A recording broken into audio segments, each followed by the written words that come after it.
Amazon জঙ্গল পৃথিবীর সবচেয়ে বড় এবং নির্জন এলাকা। এই জঙ্গলের বিশালতাকে কল্পনা করা কঠিন। যদি আপনাকে ঠিক মাঝখানে ফেলে দেয়া হয়, তাহলে এখান থেকে বের হতে আপনার প্রায় 472 দিন সময় লাগবে। এই সময়ের মধ্যে আপনার দেখা হবে এমন সব প্রাণীর সাথে যারা প্রত্যেকটি নিজের মতো করে ভয়ঙ্কর। এমনটি এখানকার একটি পিঁপড়েও আপনার জীবন কেড়ে নিতে সক্ষম। আমাজন জঙ্গল প্রায় 55 লাখ বর্গ কিলোমিটার এলাকা জুড়ে বিস্তৃত। এখানে বাংলাদেশের মতো 37টি দেশ বা ভারতের মতো 2টি দেশ সহজেই জায়গা পেতে পারে।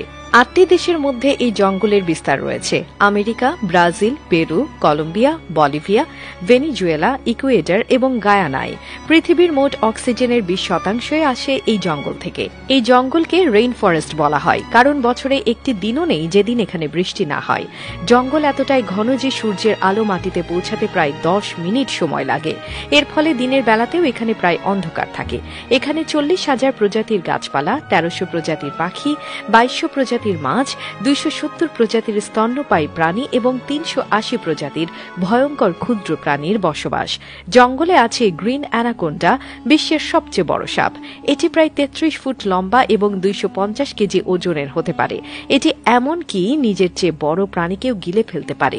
এখানকার বুলেট অ্যান্ড পিঁপড়ের কামড় এতটাই যন্ত্রণাদায়ক যে মানুষ সেটিকে বন্দুকের গুলির মতো অনুভব করে। আমাজন নদী পৃথিবীর দ্বিতীয় দীর্ঘতম এবং জলপ্রবাহের দিক থেকে বৃহত্তম। এই নদীতে প্রতি সেকেন্ডে 2,19,000 ঘনমিটার জল প্রবাহিত হয়। এতে বাস করে প্রচুর কুমির, ইলেকট্রিক ইল এবং বিরল গোলাপি ডলফিন। ইলেকট্রিক ইলের শক প্রায় 860 ভোল্ট পর্যন্ত হতে পারে, যা মানুষকে সহজেই হত্যা করতে